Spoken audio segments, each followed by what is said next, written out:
Assalamualaikum warahmatullahi wabarakatuh. Kembali lagi bersama saya Mutiara Nusa Salsabila dari kelas manajemen 21J.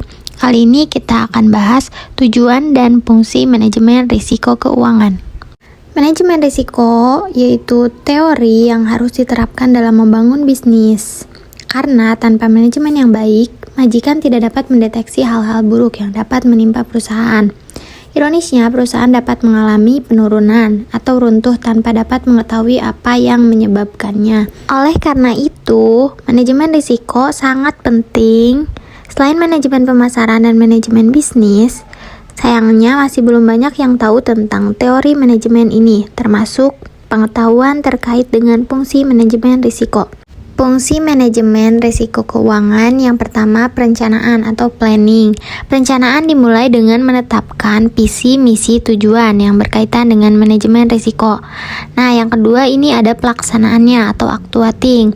Jadi di sini merupakan kegiatan operasional utama manajemen risiko. Yang terakhir ada pengendalian atau controlling, di mana yang dihasilkannya yaitu umpan balik. Selain fungsi, manajemen risiko juga memiliki tujuan. Secara umum ada 6 tujuan objektif di perusahaan atau entitas bisnis. Yang pertama, melindungi perusahaan. Manajemen risiko memberikan perlindungan terhadap perusahaan dari tingkat risiko yang signifikan yang dapat menghambat proses pencapaian tujuan perusahaan. Yang kedua, membantu pembuatan kerangka kerja.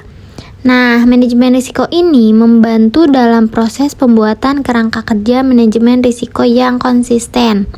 Yang ketiga, mendorong manajemen agar proaktif. Jadi, agar menjadi sumber keunggulan kompetitif kinerja perusahaan.